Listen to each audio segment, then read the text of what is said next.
Hey guys, what's up? It's Mac here. Today we're working on the Blazer project again. I'm going to be trying to install the tank behind me. It's a 25-gallon, basically stock replacement fuel tank, but it's for fuel injection. Came from Holley. I can get you a part number for that kind of stuff in the description. But honestly, for what I was doing, this is the easiest thing to do. The old tank was in really bad shape. Had a lot of old fuel in it, which that could have been drained and it could have been cleaned. But this is really just a really nice unit. It's powder coated inside and out, galvanized, and for where this was priced at, this really just made sense for me.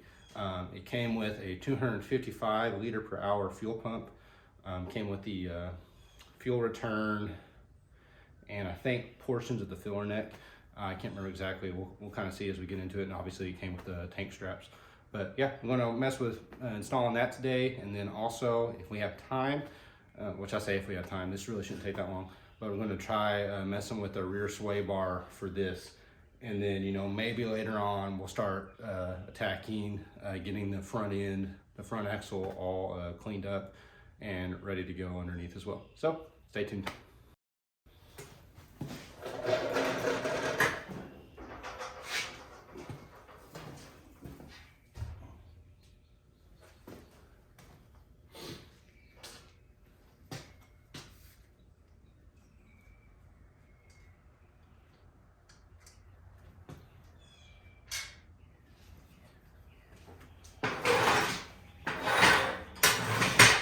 Too much stuff in the way.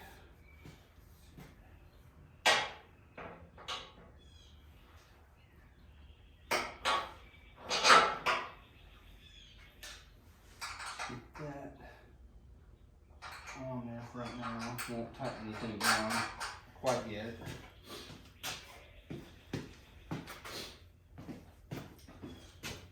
I've never done this with the body on a frame, but I can imagine it'd be very difficult, at least in comparison to this.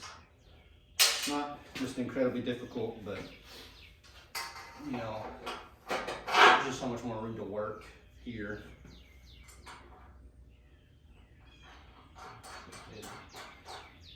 Get that kind of started, and we'll see. I'm actually missing some bolts. The kit, that's one thing. The kit did not come with on the straps. It was missing 2 bolts.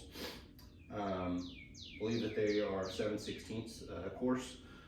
Not gonna be a huge deal. I can go get those later. If I can just kind of get it started, because I think when I get the tank up in there and pull the straps underneath and get them ran through, you can't see. I'll pull it back here in a moment, but there are two mounting holes back here.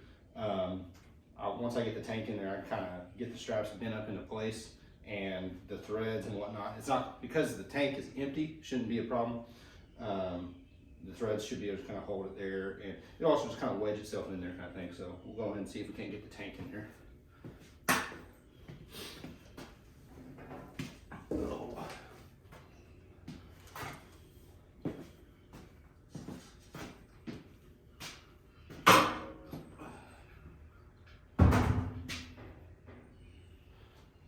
One thing that's really important, make sure you orient your tank correctly for where your filler neck is. I know on this, the filler neck is on the passenger side, so I'm going to make sure that I actually get the hole for the filler neck on the right side. That would not be fun, because I mean, it'll fit either way. So just make sure you're oriented correctly. Regardless of what you're working on, I mean, I know this fairly well, but whatever you got going on, just adapt to your setting, adapt to your part, adapt to your project, that kind of thing. I'm gonna grab some cardboard to try to keep from scratching up the underneath of that.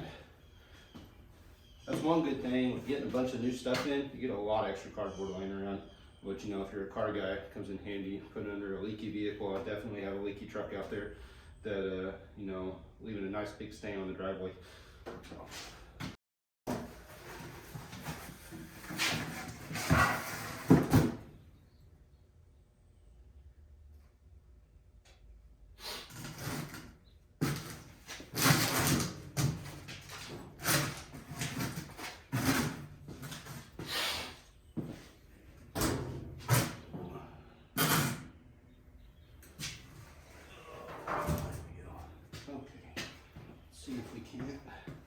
shimmy this under here.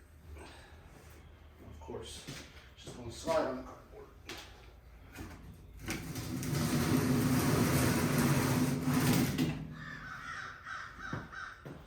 And really, this would be easier to do with 2 people. I have some buddies coming over to help me later, hopefully. But you know, I just kind of want to get some stuff started while it's a little bit cooler in the day. And yeah, I'm wearing all of this to just kind of keep myself from getting too cold. But you know, it's nice out this morning. It's quiet, so I just want to try to get some work done.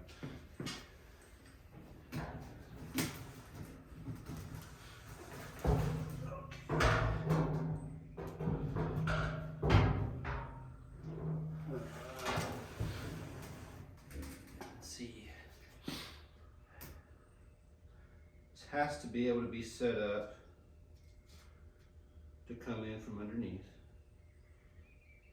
Straps have to go that way. Why are you not fitting?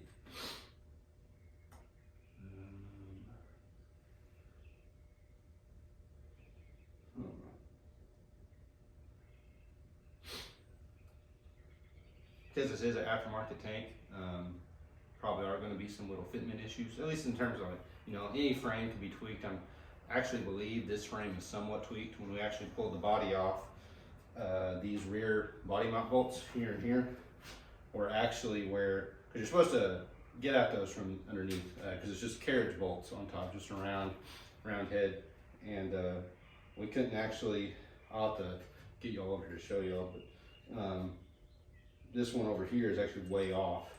Now granted, this has been kicked around and whatnot, so we'll see, but we'll try to get this thing shimmied up in here one way or another.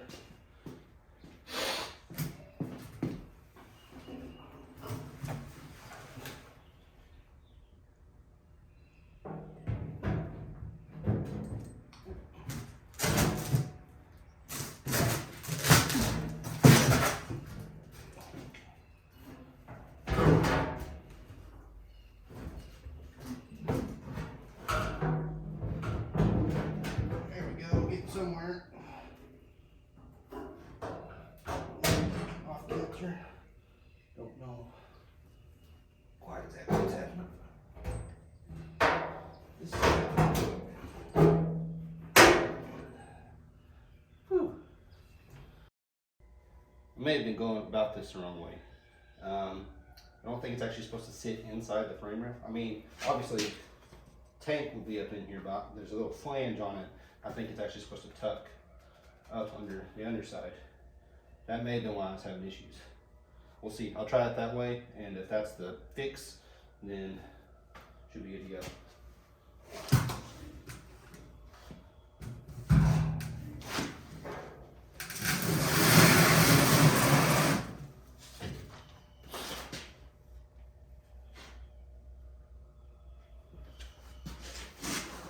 I'm actually going to try something. Oh, see if this is going to be the right height where I can actually set that on there. I may have to undo my straps or at least kicked out of the way. It's kind of in the way right now. Okay. We'll see. Hopefully the Harbor Freight stool comes to the rescue.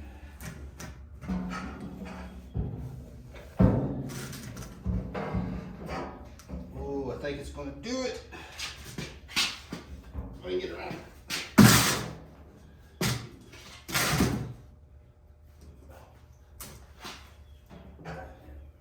Again, like I said, this would be easier with multiple people, at least 2. Where's my stove?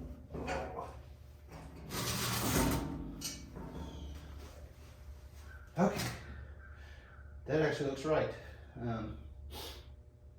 So if I can get at least one strap under it, kind of might hold it there. Oh, this will be interesting.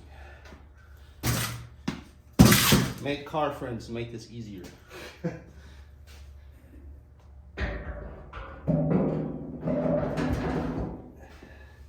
Yeah, that's exactly how it's supposed to go. Just like that. Oh. I'm trying to figure out how to do this by myself.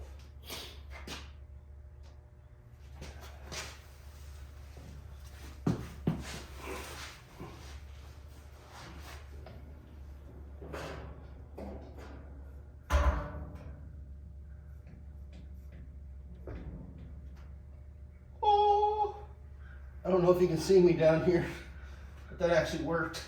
You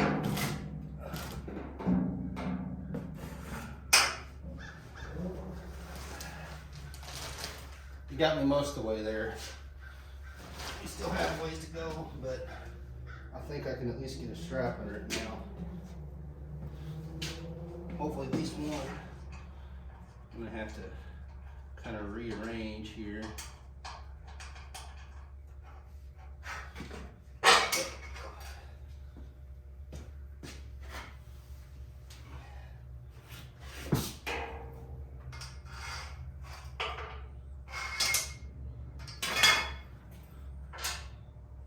It's hard to see anything. Woo. Don't fall off on me, please.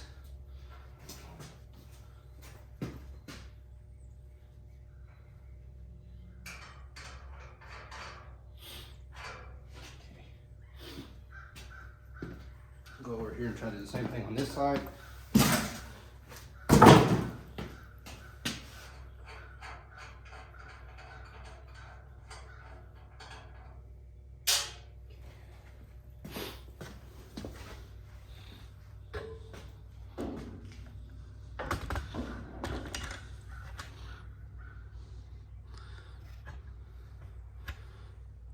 Okay. Well, see if we can get that strap out of there. And we'll come underneath, try to get it pretty well lined up with where it needs to be on the other side. See if my arm's long enough. There we go.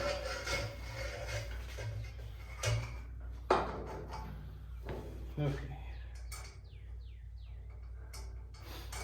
Got that one on there. Now let's see.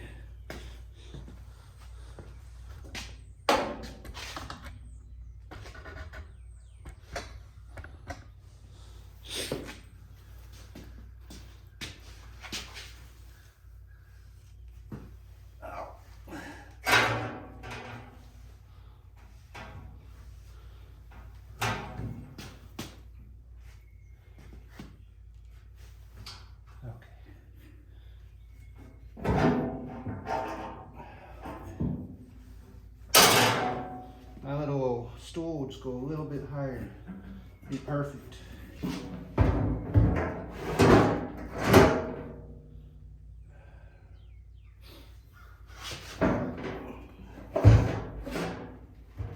Maybe I should do that. I think that's what it is. So a bit of a fail. Trying to do that by myself. Like I was saying earlier, probably could be done through my patience and you know, maneuvering, in which I guess you can say I'm patient in this way. I'm going to wait for my buddies to show up, go at this again, but you know, in the meantime, might take a look at this rear sway bar, see what all is going on with it. So yeah, let's see how that goes. We got our rear sway bar here, which smart person would take the bubble wrap off first. I'm just going to get a knife for this. That.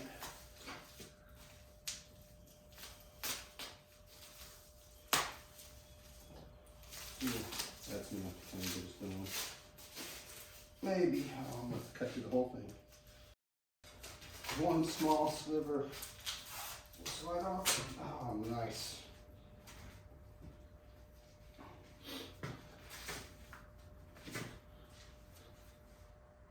So, got a rear sway bar. Despite my best efforts, it did get scratched. It's just how it is sometimes, I guess. But, no, it's kind of, I mean, which granted is for the rear, and this is not by any means a like nice pro touring, nice handling street truck. I mean, yeah, it's going to be on the street most of the time, but it's not. This is not going to be like your sports car by any means, but it might get it up there, at least somewhat close to like a modern truck. You know, this old technology, any little bit you can do to kind of make it a little bit nicer to drive. I mean, because like me, I could drive it whatever, and that's not me trying to say, oh, I can drive anything, but I'm just familiar enough with the older trucks that it's not a big deal. Like my wife, you know, not really her thing, and you know, if she ever do want to drive it, I want to make sure that she's comfortable, she's as comfortable as she can be. But yeah, so got that undone. We got some hangers and hardware and whatnot, some bushings. Kind of get an idea of where it's supposed to go. I think these actually mount to the U-bolts, if I read the instructions correctly, and hopefully they're still around here somewhere. And yes, I am one of those people that I do read instructions.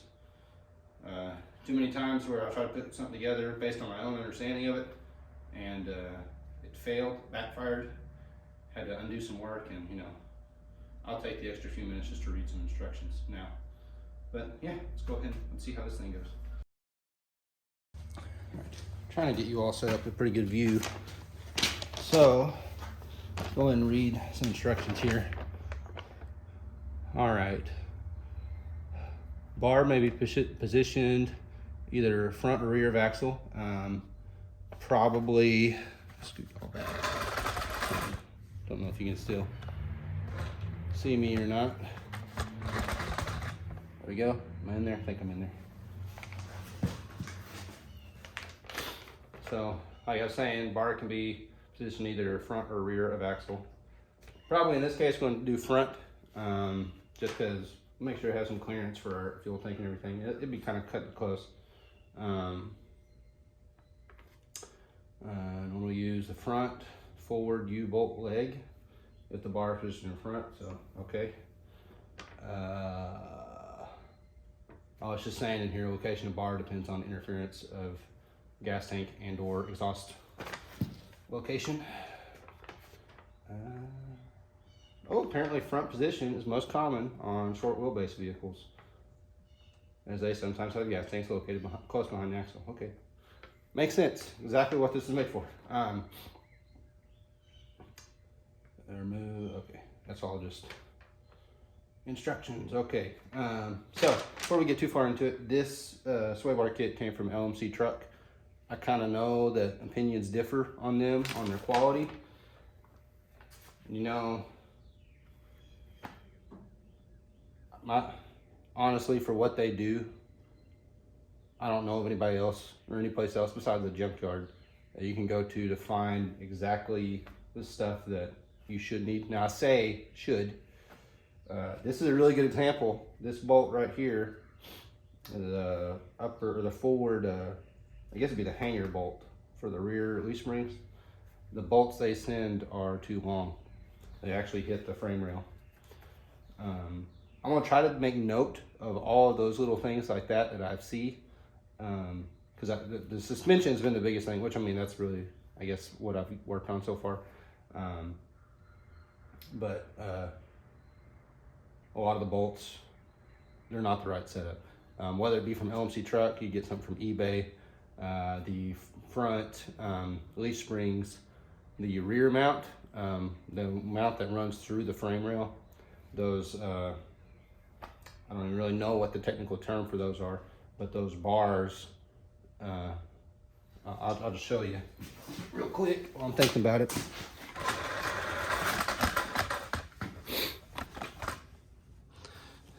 These bars right here are actually in like the bushings and everything, which maybe it's just because I mismatched stuff. I didn't get everything from the same place, but I actually had to drill those out. They were set up for 7/16, and we went up because this bushing actually is for a 9/16 bolt. I had to drill those out, and still, like, that's not connected because I don't have the bolts that are long enough, because LMC didn't have it correct, or yeah, they didn't have them on there correctly.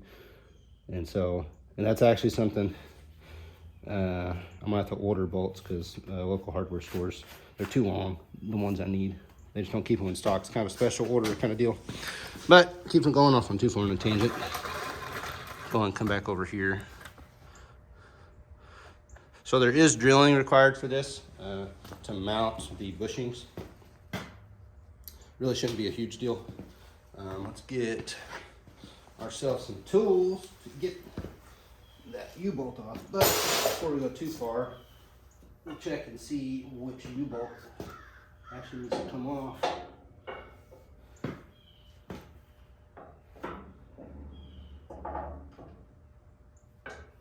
Oh my word, come on.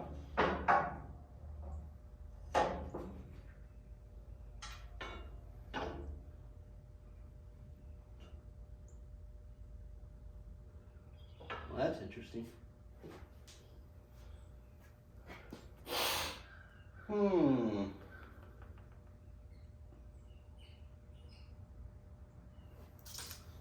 Got another LMC special to show y'all. I was sitting there kind of hyping them up, but yeah, there definitely are some issues here. So get y'all moved over there.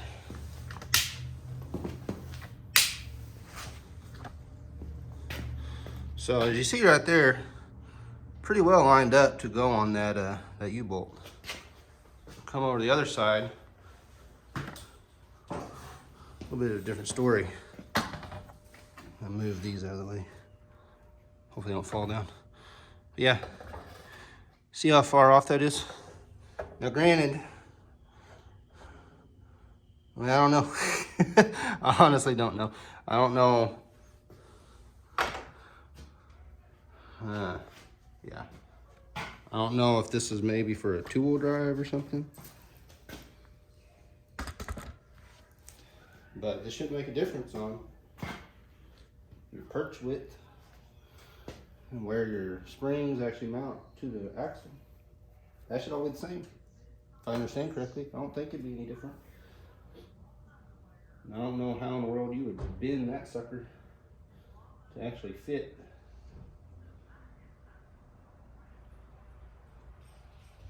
Can't mount it at an angle. That would really just not make a lot of sense to do that.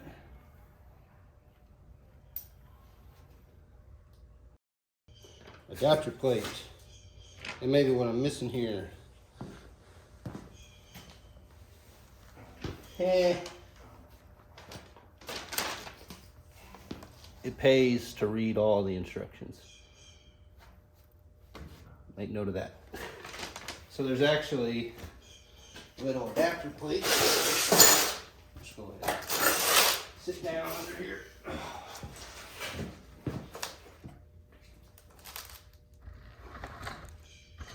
If you want to move a little bit. So, little adapter plates. It's supposed to go on those. That's how it's supposed to actually mount.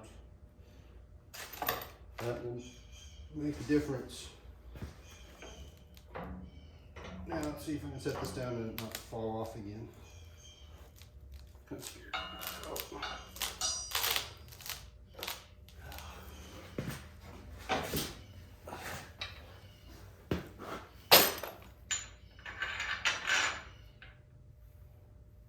Okay, well, starting to make some sense here. So it actually sticks it out.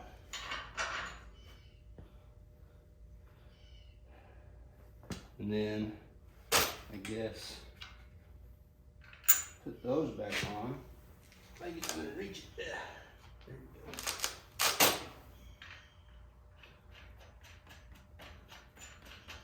Just get those pretty much where they're snug, but I can still move that plate around. Yeah, but the plate won't move a whole lot anyway. It's just not a lot of room for it to move. I'll show you kind of a detail on that here in a moment.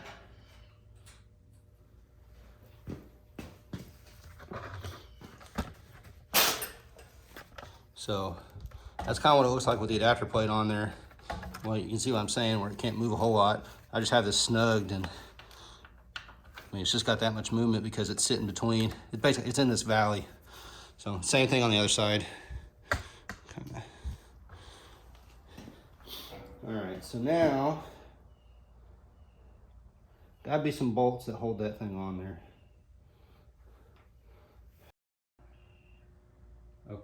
Let's think about this.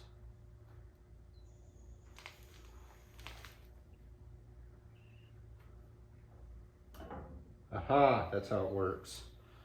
I kind of get it now. So these need to come off. Our little, looks like little rubber bushings. Keep that washer on there. Put that one on first. So this is where we're at right now. Obviously the head of the bolt, washer, little rubber bushing. I'm actually gonna take my gloves off for this because it's kind of just a little bit easier to move my hands around.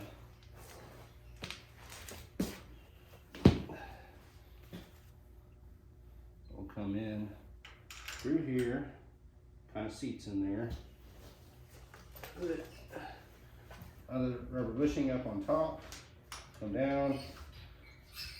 Now kind of hold itself there for the time being. So then, I think I see how this is supposed to work now. So there's one that's kind of like, it has all the parts on it. Not in the right order. Oh wait, there's maybe there needs to be a washer every time there's one of those. Oh yeah, I bet that's what it is. You see, I don't know if you can see that little detail. The washers are actually concave a little bit, so that'll actually fit over that rubber. Just like that. Boom. It's like I somewhat know what I'm doing. Yeah, I figure spacer, washer, other rubber bushing, and then that would sit on that. Same thing on the other side. Okay, so we'll go ahead and we'll set up the other side that way and kind of set them up there, get an idea. This is going to be one of those moments where I need to make sure I have the bolt. There we go, or the nut rather.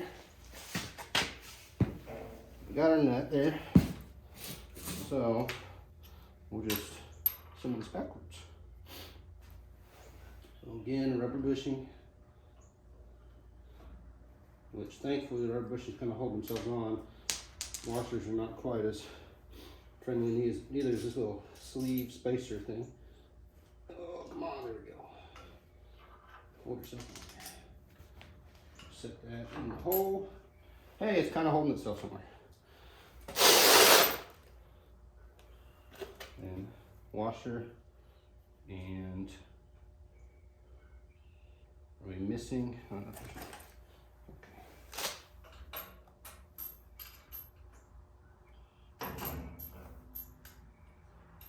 now, interestingly enough, get that on there far enough. Get the nut started. That would be beautiful. Which we did. Okay. Whether or not there are enough threads on there, we'll see here in a moment. Which it looks like. I don't know what this is for.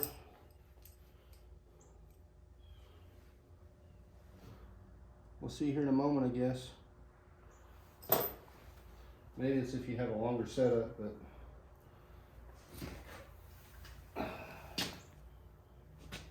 I don't know. Kind of show you guys a little detail on that, best I can. May have to actually take you off the tripod to show you. So it's kind of what our setup looks like. Obviously not tightened down yet, but we're going to come through. Probably try to mount this up here, I guess, or up here maybe is where it mounts. We'll see. I'll get you guys set back up here so have a little bit steadier view. And I have a free hand. Try to get you all maneuvered to where you can kind of see something going on here. Lower y'all down some more.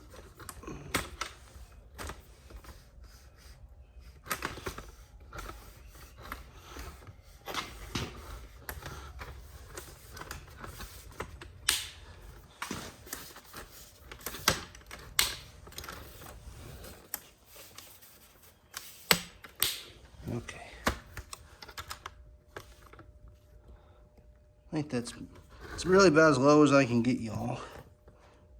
If only the frame sat higher. If only it got a lift. Yeah, no. No lift for this dude. Won't fit the garage if we did something like that.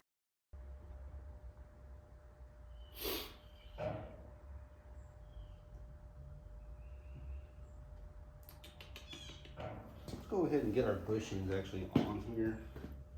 Trying to see. Maybe how it's supposed to go. That probably is what I'm figuring.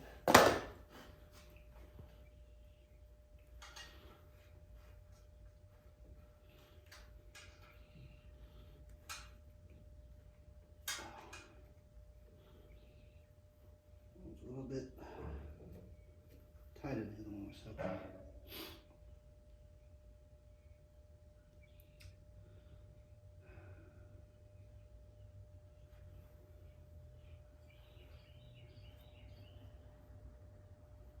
See, if we mount it here,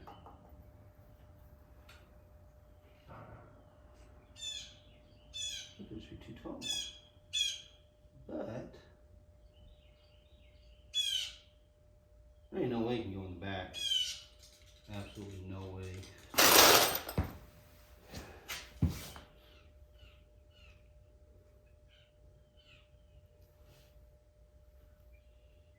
Okay, let's read more instructions. Raise the bar midsection frame.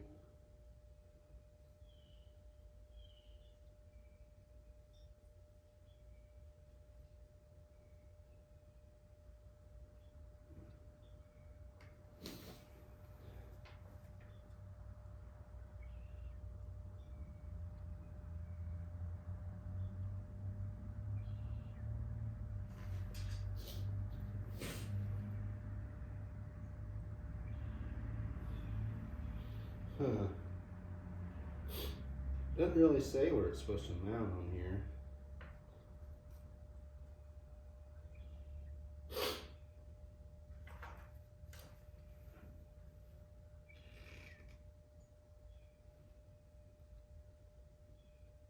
You get too crazy, you start getting into the shock. Which maybe that's how it's supposed to be. But no, it ain't. I just don't see how that could be a way that's how it's supposed to be.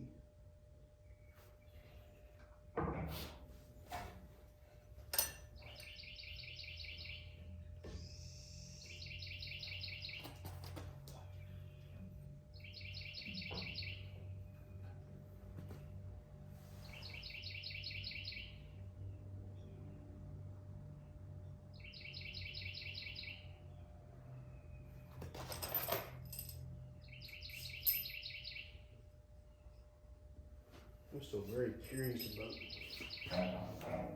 what these are supposed to do, which maybe use that nut. I don't know about that.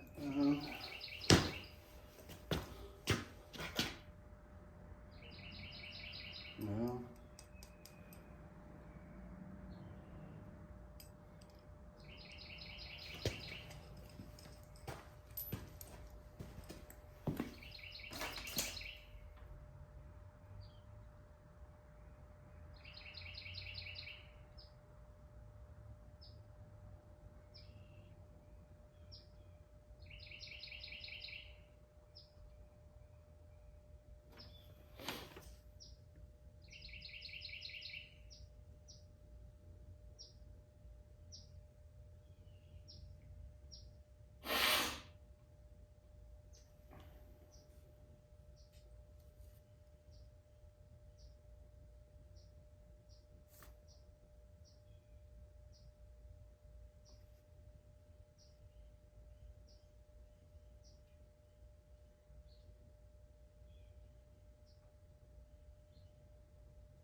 Oh, well, I'm glad I checked this anyways.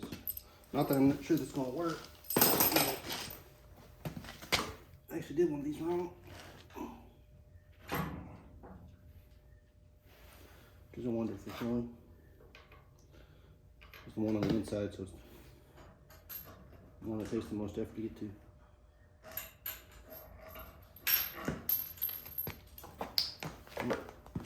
See how many things I can drop.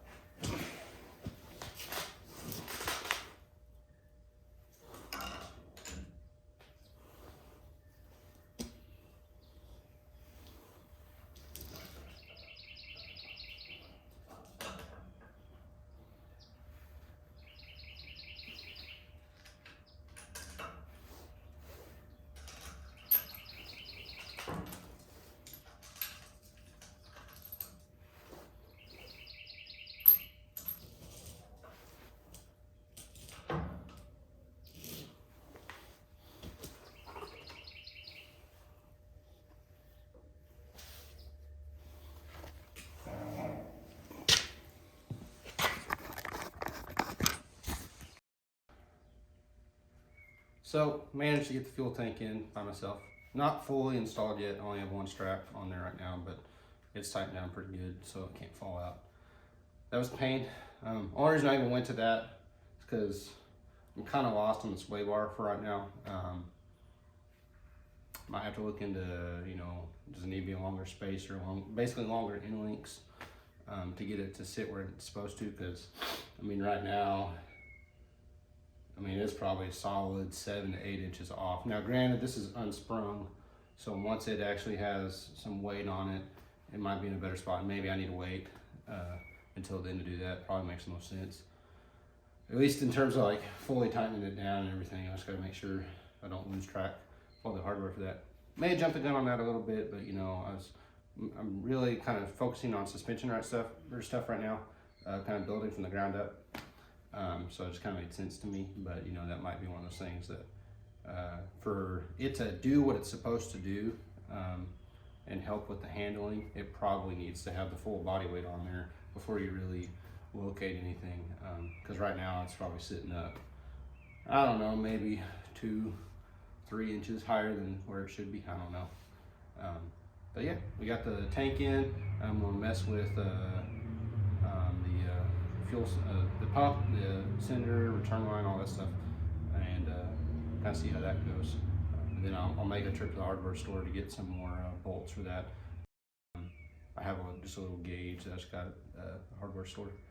Just quick little reference thing. That might be something. I won't grab it because this would be something. If you don't have one of these and you are working on, it doesn't have to be a car, but anything that you're taking apart and you're trying to replace hardware and whatnot, this is just a little like chart kind of thing, gauge, whatever you want to call it.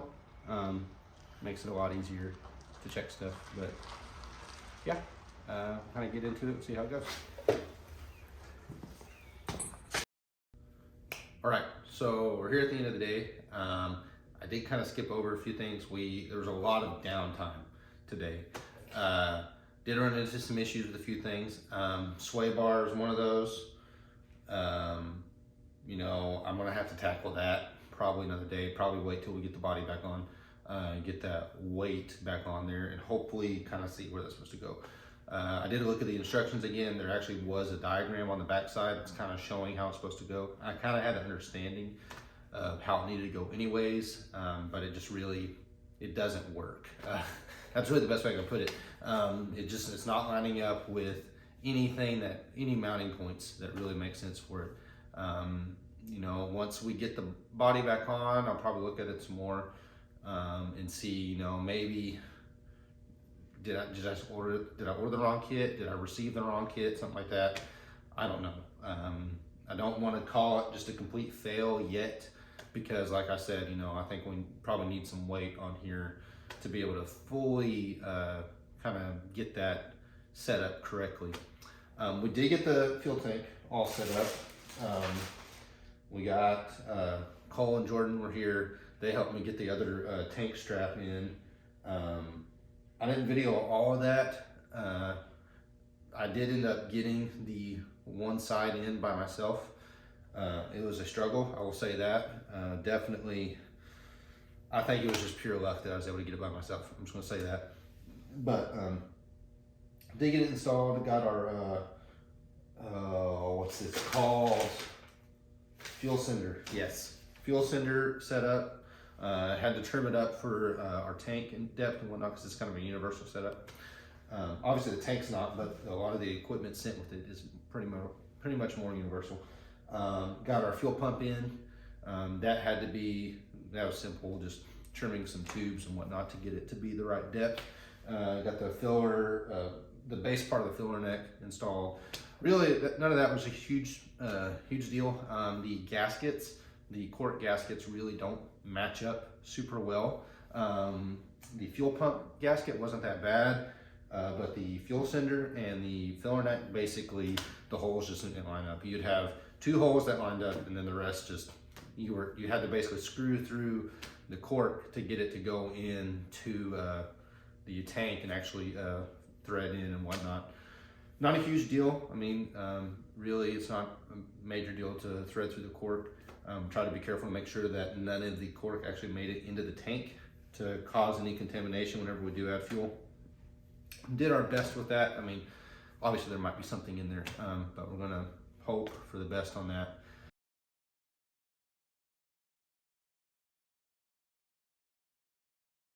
So this was horrible. I don't know if y'all can see me. I'll try to get y'all set up to where y'all can actually see me. Scoot y'all back some. I'm sorry, I'm getting used to this and basically trying my best with all of it. So, you know, just kind of bear with me. I'm hoping it'll get better as we continue on.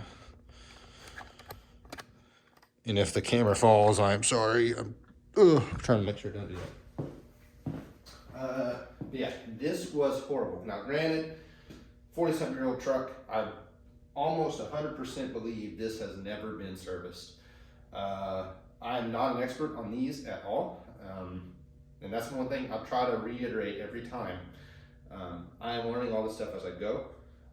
Really, most of the time, when there's downtime or something, or it's not working out exactly as I kind of thought it was going to, I'm literally getting on my phone, pulling up forums on how to deal with this stuff, pulling up YouTube videos, that kind of thing. And you know, honestly, when it came down to it, it was just rust and crud and crusties that basically built up over the years is really what led to having so much difficulty with this. Kind of the short and sweet, we pulled the diff cover because, you know, I was going to try to go about this one the same way I went with the rear end. Rear end has C-clips that hold the axle shafts in. I wasn't sure how this was set up, but, you know, I was like, well, I know how that one was set up, so I'll just go ahead and give this one a shot like that. So we pulled the diff cover.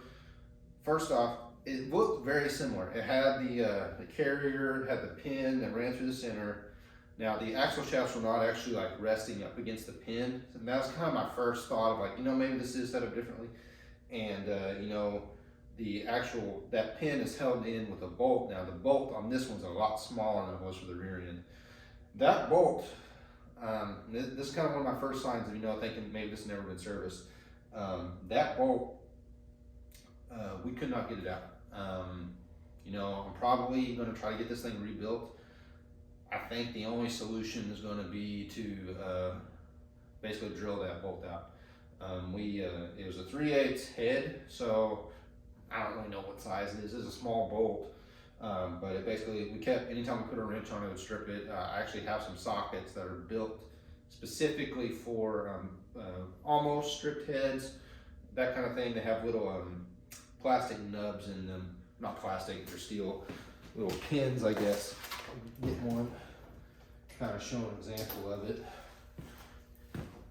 So you kind of see there, it's got these little steel pins in there, and it's just to help it kind of, you can see it moves around. It's to help it kind of grab those stripped corners a little bit better. Honestly, one of my better tool purchases that I made, not just for this project, but just in general. I think I actually got those, if I can remember, I want to say O'Reilly's or AutoZone. I think they're gear wrench setup. And you know, I don't have to use them very often, but when I do, they come in really handy. But yeah, we tried using one of those on there. It ended up breaking the tips of one of the pins off. And you know, it's really just not a good setup. You can't really fit a ratchet in there very well. We actually had to use a universal joint, and you know, that's a pain anyways to set up on this. And then also trying to put the torque on it, we actually, Cole and Jordan had to hold it down, hold the axle housing down to keep it from moving around, and we just weren't getting anywhere with it. I kind of thought, you know, man, that's it. We're gonna have to fully go through this thing, essentially drill out that bolt, and because you know we'll have all those shavings in there, we'll have to go through it. Long story short, it didn't have to get to that. We did end up having a heck of a time with all this. So essentially, if I can think about this correctly, we got the, this is, I don't even know what you would call this. I guess it technically be the spindle, but it doesn't actually have the rotating portion on it. I had messed with trying to get all this stuff off a few months ago. Really did not have very good luck with it and kind of felt very defeated, so I kind of gave up. But basically with this having the manual locking hubs on it, I pulled off the hub, tried to get all the insides of that hub assembly out, and I think it was this side that I did all that on. I spent a few hours on it and didn't really get anywhere. I just basically got part of it out, halfway done, and I kind of gave up on it because I was having a hard time with it. Also, I had this sitting on the floor at the time, so it's just a pain to kind of reach over and do all that. But we did it today. We got it up here, got it at a better height to work on, a better working height.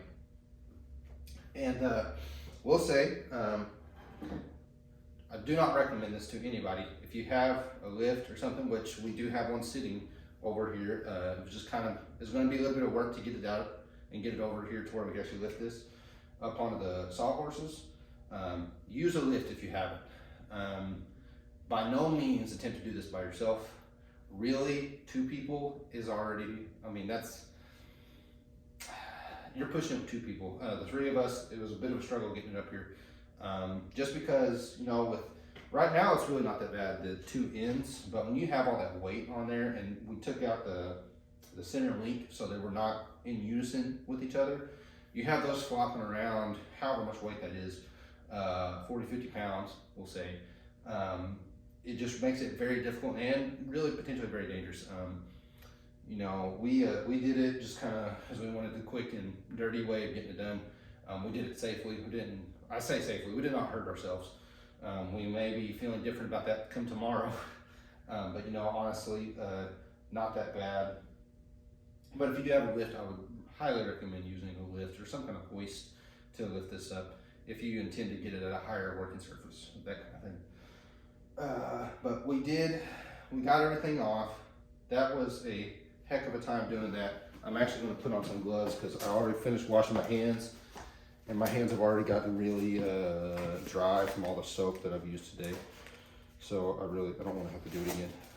I'll put on some gloves and I'll show you guys what I'm talking about here. So essentially you get all the insides out of that hub assembly, and I have to say it like this, I knew I had to rebuild all that. Most of the time I would try to reuse as much as I can. I knew the one side I had already lost stuff for, and it is such a pain. You know, ideally this stuff comes out and comes apart fairly easily. If it's well maintained, if it's installed properly too. And I'm not going to say that this was not installed properly from factory. It likely was, but you know, 40 something years of driving that, and the more I mess with it, the more I realize, you know, I just really don't think this has ever been serviced or anything like that. It just took some, I'm not going to say necessarily elbow grease. It took some hammers. It took some big hammers to get this stuff to come off. We tried to be gentle with it and we really weren't getting anywhere. But I'll show y'all. So essentially that spindle sits on there like that. Doesn't actually spin with it. You have these splines that come out here that actually, when you're doing your manual locking hubs, that engages and disengages that so that your wheel can spin freely in comparison or in regards to your differential. I do not know the full insides and outs of that. There's plenty of stuff about that on the internet. If you want to know more about that, I highly suggest you do that. These are kind of one of those things. I'm kind of, I don't know a lot about it. I'm probably going to try to learn more about it, but right now I just don't know. I'm just trying to show you guys what I've kind of gathered as we mess with stuff. But I'll show y'all. So ideally, this is just a quick little, when you need to take this off, because this is where your actual studs are that hold, and this is not the studs for your wheels. I need to make sure that's known. But these are the studs that hold like your dustpan on and stuff like that. It's nothing crazy.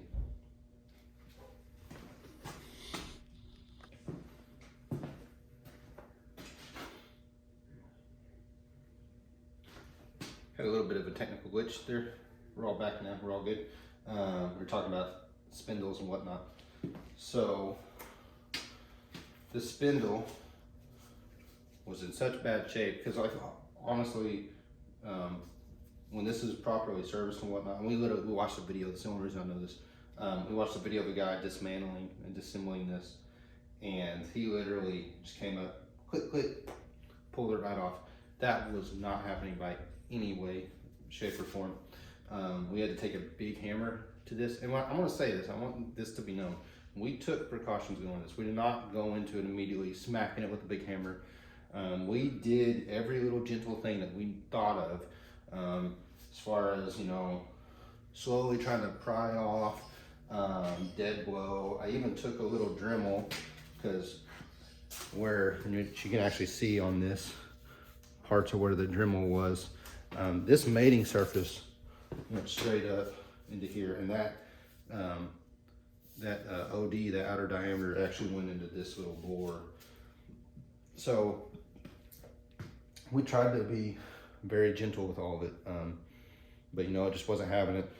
It being 40-something years old, it just kind of basically mated itself to that and was not going to let loose without some force. We did put penetrating oil and whatnot on it to really just weren't getting anywhere with the little stuff. So we had to bring in, I say the big guns, that was actually too big. So we had to come in and actually hit it, and that's what led to all of our dings and dents and bruises, basically battle scars on this spindle. So obviously this is not being reused. It's one of those things, if it's going to be in fine shape, I would have reused it, but that's the only way we can get it to come off, and we needed it to come off. I need to do a deep clean in here and refresh and repaint all of this. Need a new U-joints too. Pretty sure we got the original U-joint. I'm gonna pull up the small axle shaft because it's obviously lighter to pick up and whatnot. But we got what I'm gonna say look like original U-joints, original Spicer U-joints in this thing. And honestly, it works fine. Probably don't really need it, but with the amount of work I'm going through and most of this to clean up and refresh, I didn't want to skimp out even on things like that. While it's like this, go ahead and do it. And yes, it's more work, but that's kind of my philosophy on it. I don't want to skimp on things if I can help keep from it. Especially on something like this, something that's going to be smaller, that it's not going to be as big of a deal to access later on. Not saying that this isn't, but I think this is a little bit easier to work on up here than it would be down there on the ground or whatever.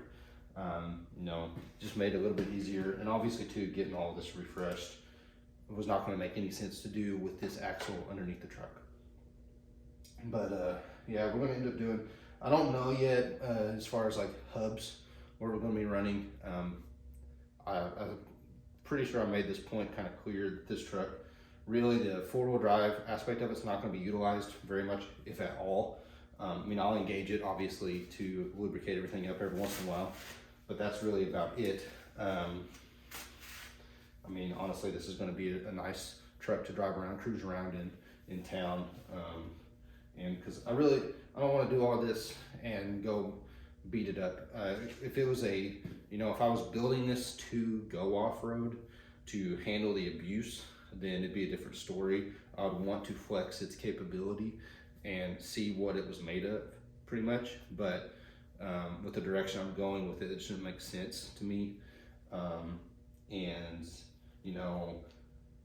I'm gonna put good parts on it where I can. I'm not gonna try to skimp out on that, but I'm also not going to, there's certain things I'm gonna purposely overbuild, and there's certain things I'm gonna, try to think more like, what's the actual use of this gonna be, and stuff like that. So as far as the hubs, I just haven't thought about that yet. I know Warren makes some good stuff. I've heard mile marker is another decent option. We'll just see kind of as we get there, and that kind of thing. But that's really about it for this. I mean, it was nice. The axle shafts, I'm not familiar, and I don't know if I've said this yet. This is not a Dana axle, from my understanding. It is a GM, it's a corporate 10-bolt front end. And so I didn't understand this entirely, but the axle shafts, I didn't understand how they were held in. It came as a good relief once we pulled those spindles off, that we were just able to pull the axle shafts out. I thought that we were going to have a big issue with that pin not being able to be released because of the head on that bolt being stripped, and that was going to really just, oh, there it is. I'm going to have to go through a whole process of cleaning this thing up. But because we were able to pull those axle shafts out, it made me feel very good. I haven't actually done the count on them yet, but I'm assuming they're 30 spline. They might be 27 or something. But,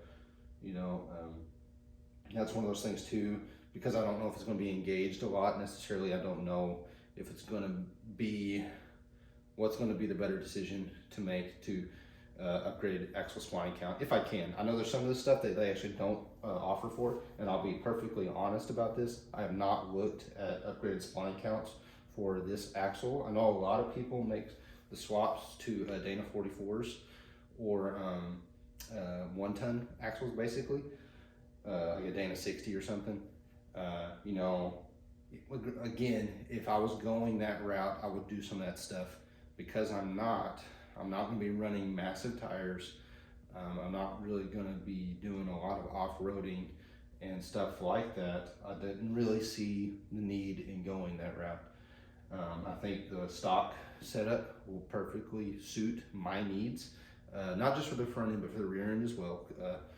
I think I mentioned this in another video, or at some point, that I got 410 gearing, and the rear is a matching front. These came with the truck. They're a matching set, and that setup's already going to work for my tire size, which leads me into this. It's kind of you'll see it next week, basically. We got wheels coming in. I say you'll see it next week. I really hope we do. But we do have wheels coming in. They're very vintage vibe about them. I'm not going to tell you a whole lot about them. I want you to actually see them, and then I'll let you guys know what my plans are with them. Very vintage vibe.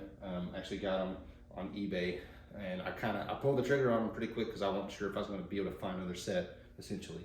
But we're going to be running 33 1050s, 15s.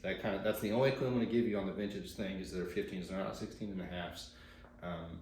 I didn't really want to run that size of tire. I know that that's a little bit harder to find. I'm not going to say it's impossible, but it is harder. And the 15s, the pricing of tires is still very economical for those. Because I'll tell you, I'll be honest in saying I was really looking at 17s, try to give them a more modern look, but I just wasn't really seeing anything that I 100% liked. Kind of give you guys an idea of what my idea with this was. I didn't really want to do black wheels. Really, I don't have a problem with them. I just don't necessarily like them. And with the vibes I was going for with this, it didn't fit it in my head. Also, I'm not a huge fan of just polished aluminum. I know that's kind of old school. There's a lot of different opinions on that. All my trucks have had steel wheels, whether it be chrome or painted, that kind of thing. And I don't have any problems with polished aluminum. I just never really ran them. And there's a lot of the styles that are very common. And I'm not going to say that I'm actively one of those guys that tries to do something different. But if I can find something different, I will do it if I like it. I'm not going to do it just to be different, that kind of thing. But I think that this option, or these wheels that I have coming in, y'all are going to really enjoy. And once you see what my idea is with them, and we'll kind of go from there. I am really excited about those. It's something I've seen. You probably, as soon as you see them, be like, oh, I knew about those wheels. I've seen them for a long time, and just it hadn't really clicked with me until I just couldn't find really what I was looking for in a modern wheel size. But that's all I want to say on that. We'll catch up more on that next week, hopefully. Again, hopefully. But I think that really about wraps it up as far as progress for this week. Really today, all this was done today. I'm trying to get better about doing all this video stuff and actually showing work as we're doing it. Please just bear with me on that. I know there's a lot of stuff that you guys may be interested in on this stuff. And if you have questions about a specific thing, please feel free to ask me. There's some of this stuff that I just kind of glance over, and I see it as an issue or a problem, but you may be having that exact same issue or problem, and you may be wondering how I may have fixed it, or you may have a comment on how you fixed it or how you overcame it, that kind of thing. But yeah, that's really about it. Thank you guys for watching. I know this was a longer video, and I do appreciate your support on it. And it's something too, if you're enjoying these videos, please like them. That's supposed to help get more people to see it, I guess. I don't know that whole thing. And if you want to stay kind of up to date with when new videos are coming out and that kind of thing, please subscribe. That'll be the best way to make sure that you're staying up to date with what I'm doing. I'm going to try to be uploading, say like that, once a week with the progress, because there is going to be progress that I'm attempting to do each week. I can't guarantee that 100%, but I will promise you that I will try. But yeah, I think that's really about it for this week. I really appreciate you guys. I hope you all have a great week, and I'll see you next time.